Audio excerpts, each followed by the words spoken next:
नमस्कार। इस वक्त के बुलेटिन के साथ हाजिर हूं मैं अनुपम। प्रदेश की हर छोटी बड़ी खबरों को लेकर के दिल्ली में बीजेपी हेड ऑफिस में आज बीजेपी ने लोकसभा प्रवास योजना की बैठक बुलाई है, जिसकी अध्यक्षता जेपी नड्डा कर रहे हैं। बैठक में आगामी लोकसभा चुनाव और कुछ राज्यों के चुनाव और उनकी तैयारियों पर चर्चा हो रही है। लोकसभा प्रवास योजना में लोकसभा सीटों पर खास फोकस कर रणनीति बनाई गई है।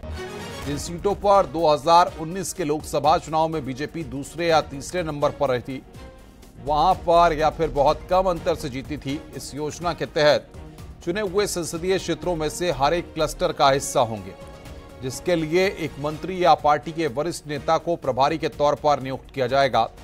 इसका मकसद संगठन को मजबूती देते हुए पार्टी कार्यकर्ताओं को चुनावी रणनीति से जुड़ी कई स्थितियों के लिए प्रेरित करना है।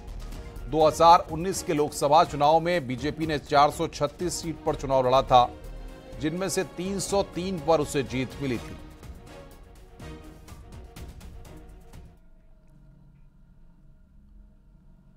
भारतीय जनता पार्टी ने लोकसभा चुनाव में 350 सीट जीतने का लक्ष्य रखा है, जिसके लिए तैयारियां शुरू हो चुकी हैं। पिछले चुनाव में हारी हुई 160 सीटों पर रणनीति बनाकर जीत को लेकर तैयारी शुरू कर दी गई है। बीजेपी ने उत्तर प्रदेश में हारी हुई 14 सीटों को लेकर भी लगातार रणनीति बनाकर उसको अमल में लाने का काम शुरू कर दिया है। बीजेपी अध्यक्ष जेपी नड्डा और गृह मंत्री अमित शाह इन सीटों का दौरा करने वाले हैं, जिसकी शुरुआत जेपी नड्डा अपने गाजीपुर दौरे से कर चुके हैं।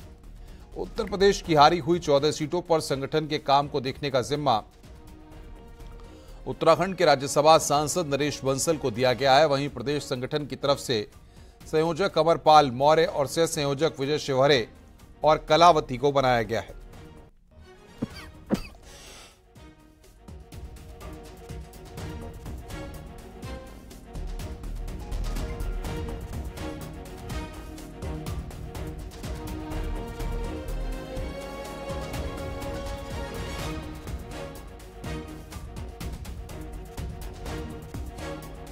बातचीत करने के लिए दिल्ली से हमारे संवाददाता पवन गौड़ हमारे साथ जुड़ रहे हैं। पवन, क्या निकलकर आज की बैठक से आ रहा है? कौन कौन लोग मौजूद हैं और उत्तर प्रदेश को लेकर के किस तरीके से चर्चा हो रही है?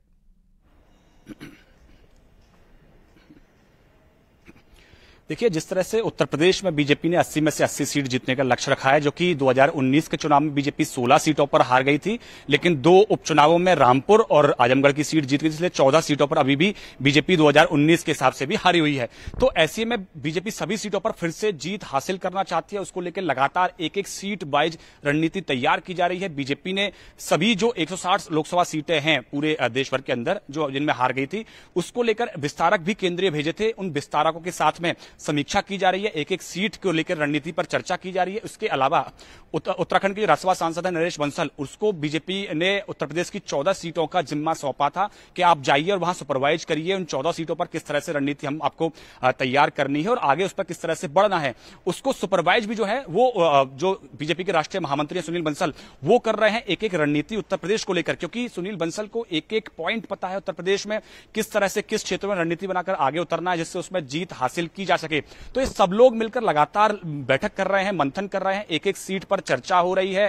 कि आपने देखा कि गाजीपुर दौरे से जो बीजेपी के राष्ट्रीय अध्यक्ष जेपी नड्डा हैं वो इसकी शुरुआत कर चुके हैं। सभी सीटों पर यूपी की 14 सीटों पर तमाम बड़े नेताओं को जाना है, चाहे वो केंद्रीय गृह मंत्री की बात हो या बीजेपी के राष्ट्रीय अध्यक्ष जेपी नड्डा की बात हो।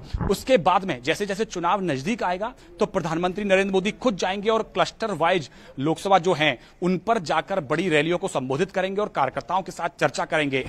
इसके अलावा 4 केंद्रीय मंत्रियों को क्लस्टर बनाकर जिम्मेदारी सौंपी गई है। वो हैं अश्विनी वैष्णव, नरेंद्र सिंह तोमर, उसके साथ साथ केंद्रीय मंत्री जितेंद्र सिंह और अन्नपूर्णा देवी। इन 4 मंत्रियों के हाथ में कमान सौंपी है। वो 3-3, 4-4 सीटों का एक क्लस्टर बना के दिया है। ये मंत्री लगातार उनके दौरे कर रहे हैं, वहां तमाम तरह के कार्यक्रम पार्टी और सरकार की तरह से कर रहे हैं और जनता तक सरकार के कामों का जो लिस्ट है उसको पहुंचा रहे हैं, किस तरह सरकार उनके हित में मिलकर काम कर रही है, चाहे वो उत्तर प्रदेश की सरकार हो या केंद्र की सरकार हो। तो ऐसे में हर पहलू पर, चाहे सरकार के स्तर की बात करें या संगठन के स्तर की बात करें या फिर उससे ज्यादा निचले, लेकिन सबसे बड़ी बात यहां पर यह है कि हारी हुई सीटों पर बीजेपी फोकस कर रही है। साथ ही साथ इस तरह की चर्चाएं भी थी कि मौजूदा कई सांसदों के टिकट भी काटे जा रहे हैं, क्योंकि इसको लेकर त्रिस्तरीय सर्वे भी हो रहा है। तो क्या यह माना जाए ये पूरी एक्सरसाइज हर फोरम पर बीजेपी कर लेना चाहती है ताकि 2024 के परिणामों पर किसी तरह का कोई असर न पड़े?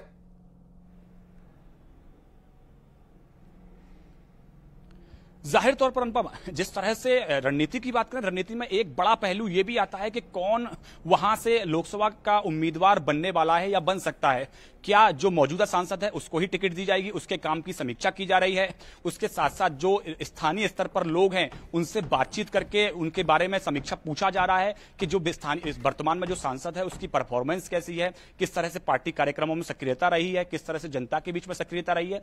तो ये सब पहलुओं पर जो विस्तारक केंद्रीय भेजे गए हैं या जो केंद्रीय नेताओं की लगातार जो ड्यूटी लग रही है, उसमें एक पहलू यह भी है कि वो लगातार जाकर सभी लोगों के साथ चर्चा कर रहे हैं। अगर जो स्थानीय वर्तमान में जो सांसद है उसकी अगर परफॉर्मेंस पर जरा भी सवाल खड़े होते हैं तो फिर हो सकता है उसका टिकट काटकर किसी नए चेहरे के साथ पार्टी उस समय उस लोकसभा चुनाव के अंदर जाए। तो एक बड़ा सवाल यह भी है कि लगातार बीजेपी हर पहलू पर यह मंथन कर रही है, चर्चा कर रही है, चाहे वो लोकसभा उम्मीदवार के लेकर चर्चा हो या फिर अन्य पार्टी के कार्यक्रमों को लेकर चर्चा हो, हर मुद्दे पर गहनता से चर्चा और मंथन किया जा रहा है। बिल्कुल पवन, बहुत बहुत शुक्रिया आपका हमारे साथ जुड़ने के लिए और बातचीत करने के लिए। आगे बढ़ते हैं। ओपी राजभर की पार्टी एसबीएसपी के बीजेपी के साथ जाने के कयास हैं। खबरों की माने तो 18 जुलाई को एनडीए की बैठक में ओपी राजभर को लेकर तस्वीर साफ हो जाएगी। ओपी राजभर और उनके बेटे अरविंद राजभर की बीजेपी के राष्ट्रीय अध्यक्ष जेपी नड्डा और गृह मंत्री अमित शाह के साथ मुलाकात भी हो सकती है। सहमति बनने के बाद पूर्वांचल में रैली के बाद गठबंधन का ऐलान किया जाएगा।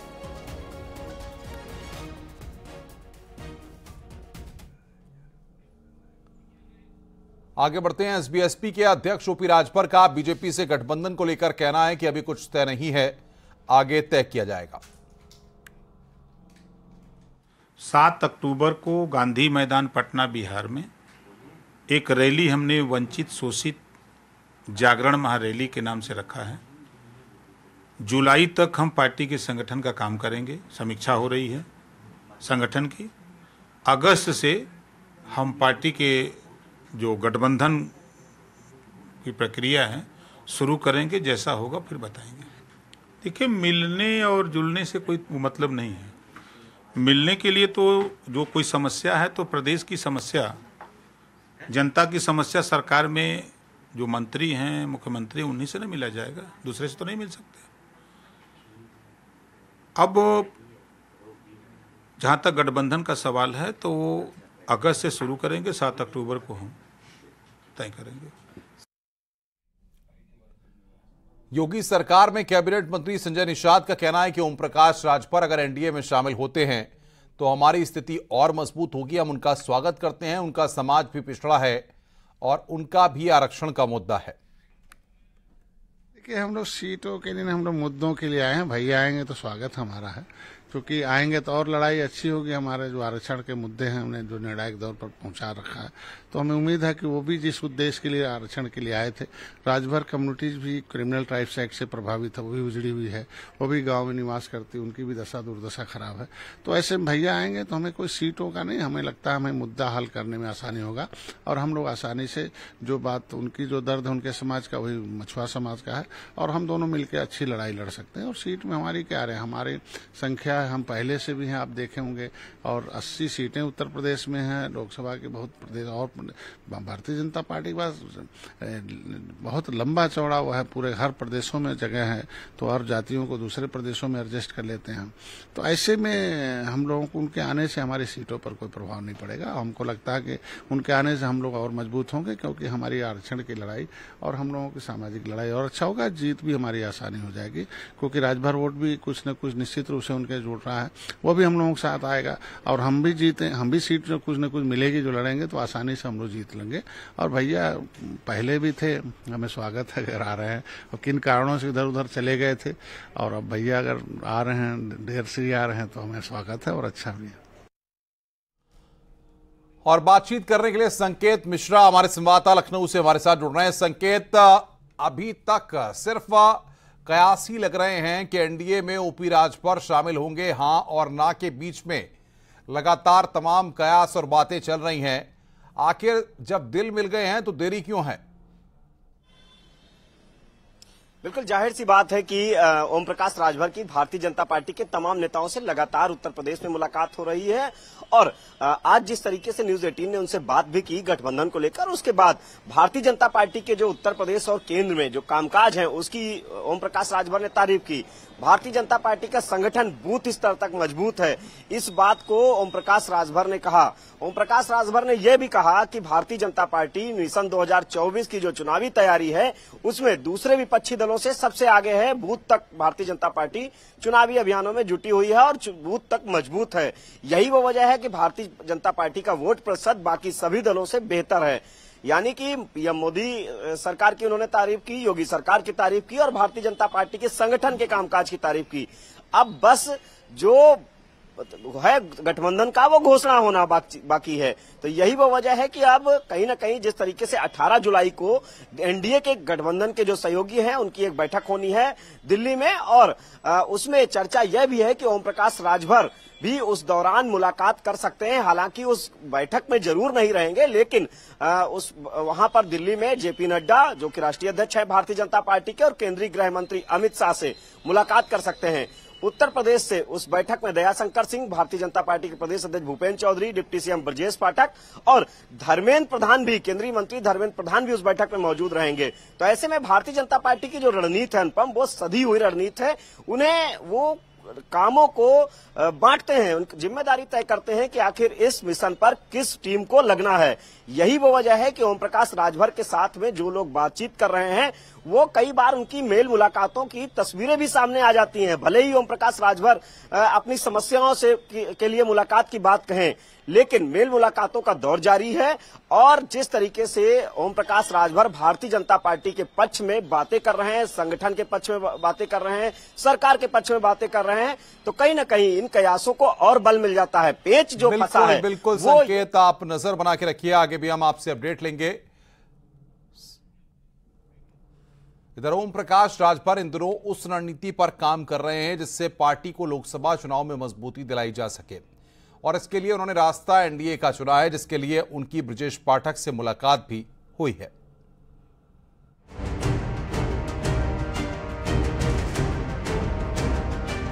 ब्रजेश पाठक और राजभर की सियासी दोस्ती अब गठबंधन की शक्ल लेने वाली है, क्योंकि एक बार फिर मुलाकात और 24 पर बात, लिहाजा ये खास है जिस पर अब तक सस्पेंस बना है, जिससे जल्द ही पर्दा उठने वाला है। जहां तक बार बार सवाल हो रहा है कि गठबंधन, ये गठबंधन तो होगा, ये क्लियर है। जब 29 दलों को मिलाकर के दिल्ली में भाजपा की सरकार है, यूपी में 3 दलों की है, अकेले किसी दल की हैसियत नहीं है देश में सरकार बनाने की, चाहे खुद भाजपा क्यों ना हो। तो हम कौन तोप हैं, हम भी गठबंधन करेंगे। उसकी एक डेट हमने तय की है 7 अक्टूबर। गांधी मैदान पटना में एक वंचित शोषित जागरण महारैली करेंगे, उसी दिन ऐलान करेंगे। राजभर गठबंधन को तैयार हैं, लेकिन किसके साथ इस पर भी कुछ कहने से बच रहे हैं। हालांकि ये जरूर साफ है कि पूर्वांचल में खुद को मजबूत बताने वाली एसबीएसपी उन सीटों की डिमांड कर रही है जिस पर खुद राजभर और बेटे अरुण को प्रत्याशी बनाया जा सके, और इसी को लेकर बीजेपी के बड़े बड़े नेताओं से उनकी मुलाकात भी हो रही है। और इसी क्रम में आज ब्रजेश पाठक से राजभर की मीटिंग हुई। राजभर जी ने मुलाकात की आपसे, कुछ विधायकों के साथ में क्या चर्चा की? दरअसल समाज में हम लोग रहते हैं, लोकतंत्र व्यवस्था यही है कि एक दूसरे से मिल बैठ करके प्रदेश के विकास के लिए बात करते रहते हैं और इस सिलसिले में हम लोग अक्सर मिलते रहते हैं। देखिए, जो मुलाकात हुई है, हम अपनी पार्टी के विधायक दल के नेता हैं, 6 गो विधायक हैं और राष्ट्रीय अध्यक्ष हैं पार्टी के, तो समस्या को लेके मिलते हैं। भाई मुख्यमंत्री से नहीं मिलेंगे, स्वास्थ्य मंत्री से नहीं मिलेंगे, जल मंत्री से नहीं मिलेंगे, परिवहन मंत्री से नहीं मिलेंगे, या सरकार से या सरकार में जो लोग हैं, मंत्री बने हुए हैं, मुख्यमंत्री, उनसे नहीं मिलेंगे तो समस्या का समाधान किससे कराएंगे? राजनीति में पत्ते इतने जल्दी नहीं खुलते और ऐसे ही कुछ बीजेपी और एसबीएसपी में गठबंधन की स्थिति है, क्योंकि ये तो तय है कि राजभर गठबंधन करेंगे, लेकिन बीजेपी के साथ इस पर फिलहाल समा बांधा जा रहा है। दरअसल अंदर खाने की खबर है कि बीजेपी के साथ सूबा सपा के गठबंधन की बात फाइनल हो चुकी है। हालांकि सीटों को लेकर अभी तक कोई क्लियर जानकारी सामने नहीं आई है, लेकिन माना जा रहा है कि एसबीएसपी लोकसभा चुनाव के लिए 2 से 3 सीटें मांग रही है, जबकि बीजेपी की ओर से घोषित सीट राजभर को ऑफर किए जाने की चर्चा है और जल्द ही ऐसे में गठबंधन का ऐलान भी हो सकता है।